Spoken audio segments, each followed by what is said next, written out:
This is Pet Life Radio. Let's talk pets.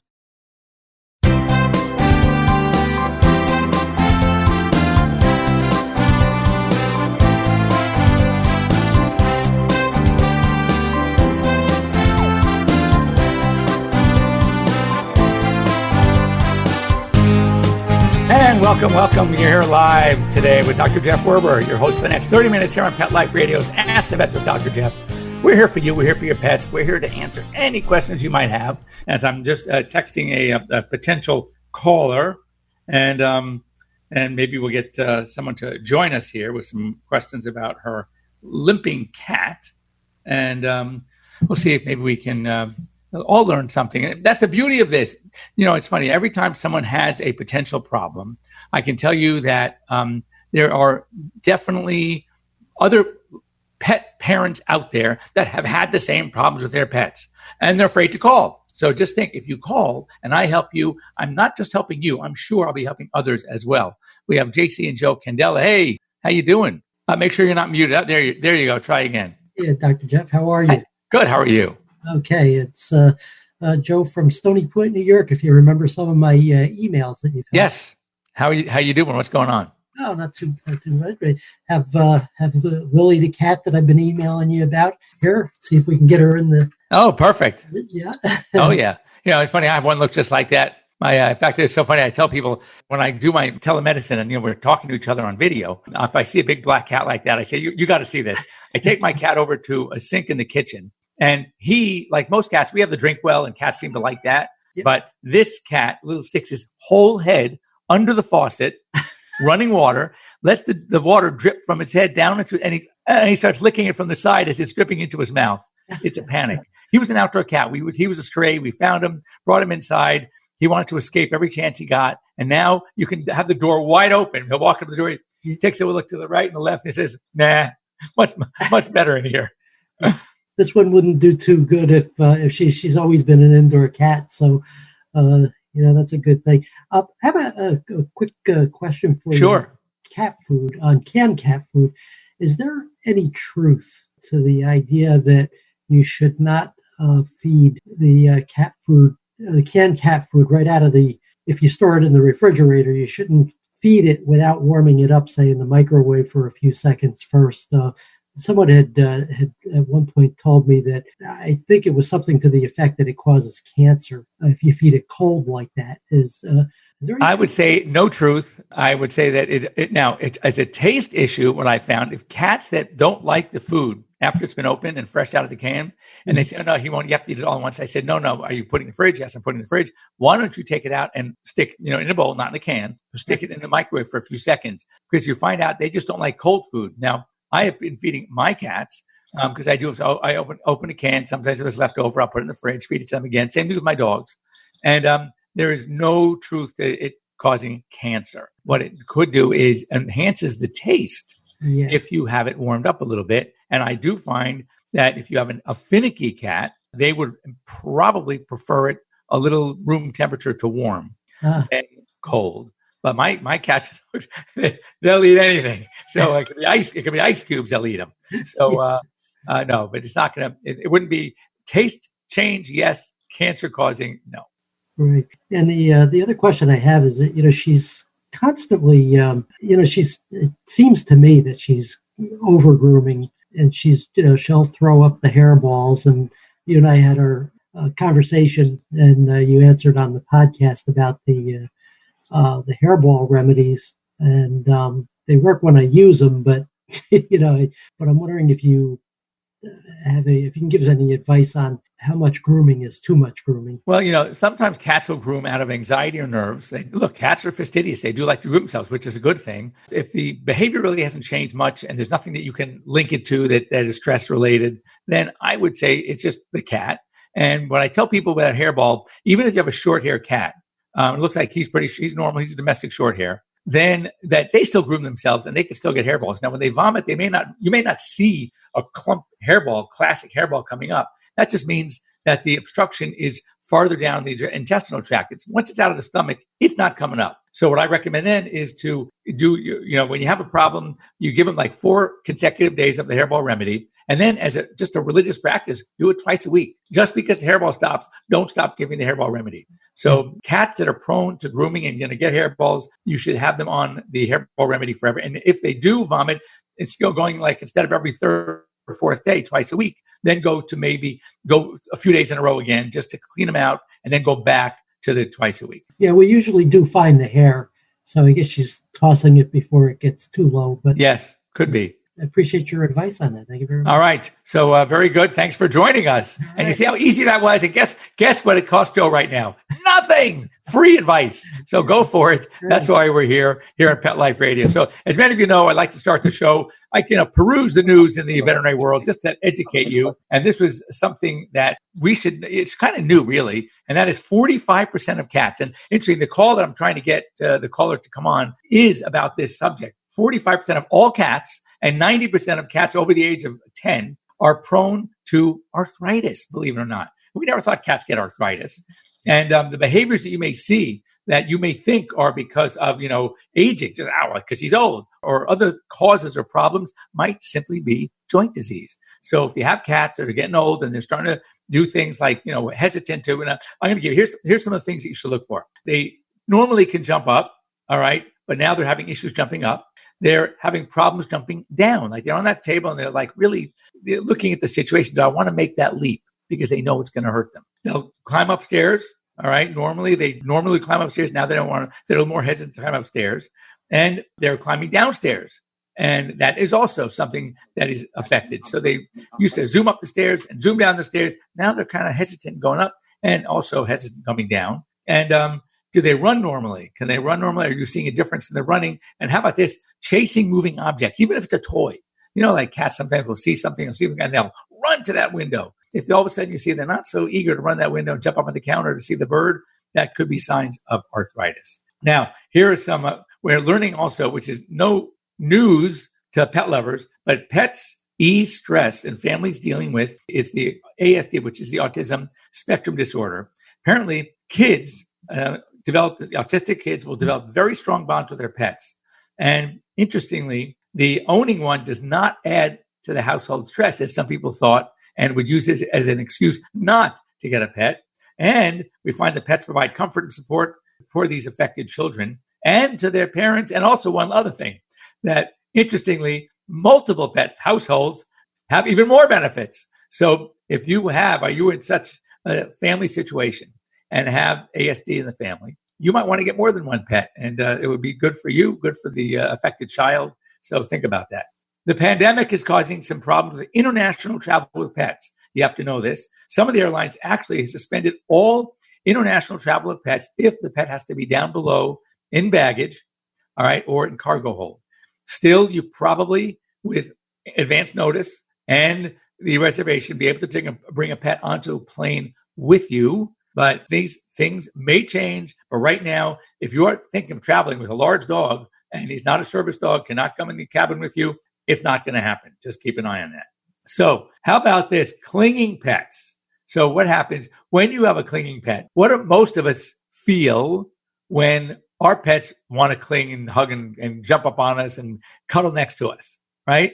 Joe, doesn't that make you happy when they do that, right? So, it finds out that, so what do? We love it. So we provide the care. We let them cuddle with us. We pet them. Oh my God. It's the best feeling ever. But what we're doing is we're reinforcing a behavior that might be related to something not good. For example, so routine changes might cause pets more anxiety, sometimes skittishness, sometimes aggressive behavior. But if they're becoming more skittish and they are anxious and they come to you for cuddling, so what do?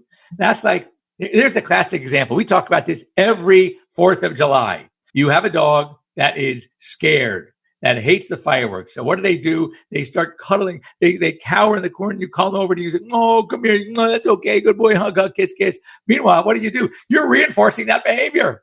So now they're saying, boy, this is great. I don't really care about the fireworks, but I'm going to play that. It's bothering me, and I'm getting all this love and attention.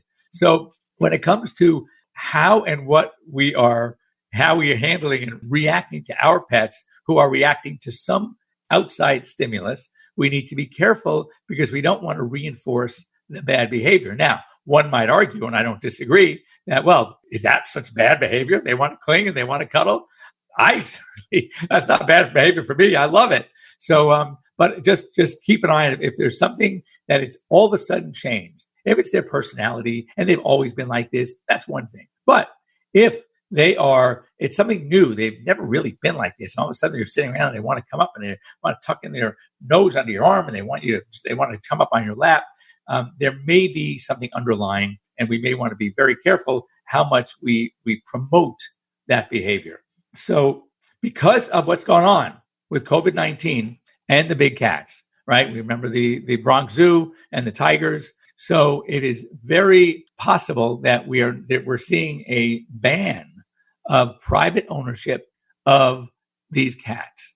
And there's a lot of support for it as well. And I know there's some private zoos out there having some issues because one visitor to a private zoo wrote online that the handlers were not wearing gloves and masks. They did not seem to, they were just going up to these cats. We know that the cat potentially could carry the virus. So it's very disturbing. And so now some of the organizations are sort of jumping on board and are not allowing these private zoos, and they're banning the ownership of these large cats. This was really cool story. So first of all, we've reported this months and months ago about a veterinarian in Japan who has been doing open heart surgeries on dogs. I know of people traveling to Japan, well, not now with COVID-19, but that are planning on it to have this surgeon. So anyway, some of the veterinary schools have been sending students over, their cardiology and surgeons, to work with this guy to learn the technique. Because I mean, first of all, you would think that we, and I guess it's a cocky attitude to have, we're the most advanced, country in the world when it comes to veterinary medicine and our pets. And now we're finding out there's a veterinarian in Japan has got tons on us. So we are trying to learn. So anyway, Cornell did an open heart surgery. It wasn't for a valve. It was for a tumor in the ventricular wall. And they had to literally, because of the problems and the location, they couldn't hook this dog up to a heart-lung machine. So they had to literally get in there. They had teams they had from both the veterinary and the medical school, anesthesiologists that were working on the dog. What they had to do was cut the chest, get into the heart. Once they had to open that heart, and you're getting all this bleeding, they had to occlude the major vessels going in and out of the heart. So they had less than 5 minutes because they couldn't put this dog on a heart-lung machine. Less than 5 minutes to get into the heart. Once they cracked the chest, into the heart, they had to remove the tumor and close the ventricular wall, all within 5 minutes. And it worked. They did well, and the dog is doing really well. So that's great. So what I wanted to talk about right after our break, of course, welcoming any callers. You'd like to get a hold of us, you can either call us 877-385-8882, or better yet, do what Joe did, and that is to get on to the app, PetLifeRadio.com. You go to the website, you click on shows, scroll down to Ask the Vets with Dr. Jeff, and you can reach us right there live. Click on the link, join us here on Zoom, and ask away. Make sure you have your pets with you. And as I said, this is what I'm doing with my telemedicine. And we're going to talk about this coming out of the break, how things are going to now start to change. And what does that mean for you and your pets as some of the restrictions might be opened up? There are many states in California, where we were considered essential. I've been going to work, but there are some changes that are going to be happening in some other states. And you need to know how to work with it, how to deal with it. So when we come back after these short messages, we are going to delve into what we do, how we do when we get to take our pets back to the vet. Don't go away. So now I've got this pack of 4 Shar-Pei rescue dogs. Jimmy, Coco, another Shar-Pei, 1 pug who is Joe. I have stuck with the Dinovite for, oh my goodness, probably 5-6 years. DINOVITE.com. People remark on really how well my dogs look, what beautiful coats they've got. I tell them, yep, they get a regular diet of Dynovite with every meal. Dynovite is nutrition. All I have to do is say dog food. It's a pandemonium. They can be half asleep, and they're up and thrilled. She just looks that bowl squeaky clean. You don't need to wait until a problem presents itself. It's far better to keep the dog happy and healthy at all times. Dynovite for life. You won't believe how happy your dog will be. People do ask how they get Dynovite. I tell them I get my Dynovite from DINOVITE.com. Let's talk pets Let's talk pets on Pet Life Radio. Pet Life Radio. PetLifeRadio.com.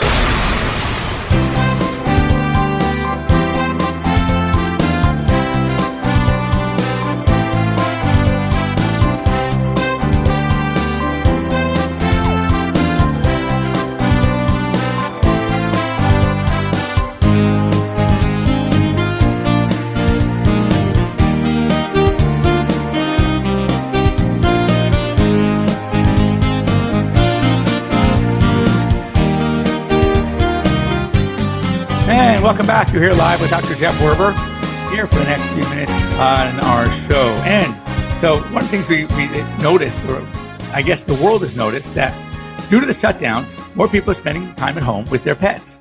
So what's interesting is because they're spending more time with their pets, they're noticing more problems with their pets. So, typically you get up in the morning, you got breakfast, have a coffee, you go to work, you're gone all day, coming home, and the animal's excited to see you. So with adrenaline going there, you just don't see stuff. All of a sudden they're home and you're watching them more and you're saying, oh my God, I never noticed that. So now that the restrictions are being opened up a bit slowly, you will have more reason to go to your veterinarian. So, one of the things that we're seeing is what's going to happen. If you have not been to your vet in the last several months since the shutdown, what are you to expect? So I will share with you what I've learned from a lot of my colleagues that have been seeing patients. And so for the one thing, when everybody says, I don't know whether your veterinarian did a 15-minute call, office call, a 20-minute or a half hour, whatever it was, it's going to be longer. And the reason for that is instead of having a rapid turnaround between patients, everything is going to take more time because some hospitals are only allowing one person in at a time. If they have a large waiting room that they can divide, then they will divide it and have two areas, and a client can stay in each of those two areas. That means two clients in at a time. You cannot walk into an exam room until that exam room is freed, until that person before you has left the building. So again, you can understand now, it's almost like if you've been to a market that you have the big things on the ground, you're 6 feet apart while you're waiting, and you can't get into the market until someone has left the market. So they're keeping tabs. It's going to be very similar for you at the vet hospital. And they're going to probably require you to wear masks. And if not gloves, hand sanitizer. When you walk in, you're going to have to do hand sanitizer. And, it's a process. It's for your safety. It's for the safety of the personnel at the hospital, which is very important because without them, you won't be able to bring your pet to the hospital. So you have to keep that in mind. So one of the things that a lot of them are also doing is called curbside. So here's what happens. You make your appointment. When you get there, you call the front desk and say, okay, I'm here in the parking lot or here I'm out front. A nurse or a technician will come out, give you your clipboard. You're going to sign in. And what are you here for today? You're going to write down all the problems, the reason why you brought your pet in. And then he or she will take the pet from you and go inside and see the doctor with your pet. And you will be sitting there and sitting there and sitting there wondering what the heck is going on. So one of the things the reason why I've seen such a boom in telemedicine in our platform is that what now is happening is with curbside, a lot of the hospitals that are using telemedicine are going to open up their telemedicine app when they take Buffy from the car. So now you sitting in the car are not just sitting wondering and getting nervous and anxious about what is going on inside with my dog or my cat or my bird or my hamster or my guinea pig, whatever it is. You now are going to become part of the exam. So you're sitting there with your phone on video and you are watching and participating much like you are now. Is that if you come onto our show using Zoom, it is the same concept. So I have your pet in an exam room, or your doctor does, right? And you are part of the exam. Instead of sitting at a chair or standing on the other side of the exam table, right? Now you're in your car, but you are seeing what's going on, speaking to the doctor. He's showing you or she's showing you what's going on, what that lesion was, how bad the ears were. Oh my God, how badly he needs a dentistry. Look at the plaque on the tartar on those teeth, right? So what's happening is you don't feel so isolated. You feel like you're there and you're part of the exam. So that has become extremely popular. Now, I have again, talking to my colleagues that are seeing patients, I am hearing that the ability, and there are a lot of, even though they're open for business, even though they will allow clients in the hospital one at a time, they have clients that would prefer not to go in because they have small kids at home, or they're above 65 and they don't want to take any chances, or they're taking care of one of their parents who's in their 80s or 90s. So they don't want to potentially bring the COVID, the pandemic, the virus into the house. So they prefer staying in the car. So understand that even though things might loosen up, you, for whatever reason, may choose to use telemedicine, choose to do curbside, and that's a great way for you to do it. It makes you feel, the feedback I'm getting is that it makes them feel so much more comfortable. So a couple of things just as far as the things to keep in mind as you are contemplating or as your hospital is going to open up, and that is that you want to know that give yourself more time. Yes, it's going to take you, you'll be able to get there sooner because there are going to be less cars on the road. I mean, I know that in Los Angeles, to go a mile used to take 20 minutes. Now you can go 5 miles in 10 minutes. So it's really great. But as we open up, that joy, that, oh my God, this is great, is going to soon end. Even the freeways, oh gosh, it's crazy. I mean, we call the 405, the San Diego Freeway, a parking lot because it is a parking lot 24/7. And now you can actually go 65 miles an hour. You could never do that on these freeways. So unless you're in the fast lane, with my electric car, it's great because I could go in and use the carpool lane. Anyway, increased wait time, masks, maybe gloves, hand sanitizing, curbside. These are all things you need to get used to. And honestly, guys, this may be the norm for a lot longer than we think. I got an article today from a friend of mine who is an infectious disease emergency room.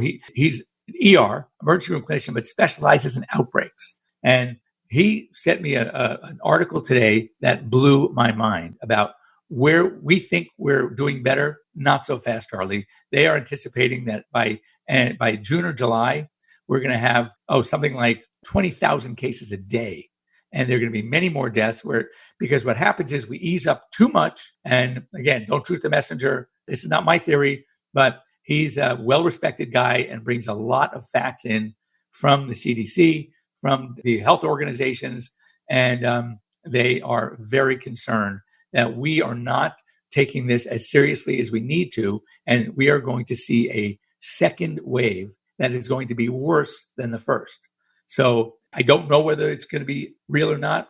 I do know that I'm tested, I'm negative, and I was hoping I'd have antibodies because I'm sure I've been exposed. I have a good immune system, and I figured, no problem, I'm going to have antibodies. I had my antibodies tested, though I'm negative, but on the virus, I don't have, at least this test that I took, which was a test that they were testing. So I don't know how accurate it was, but it showed no antibodies. So I was kind of bummed. I kind of want antibodies. But there's a lot we still don't know about. There are a number of different strains out there.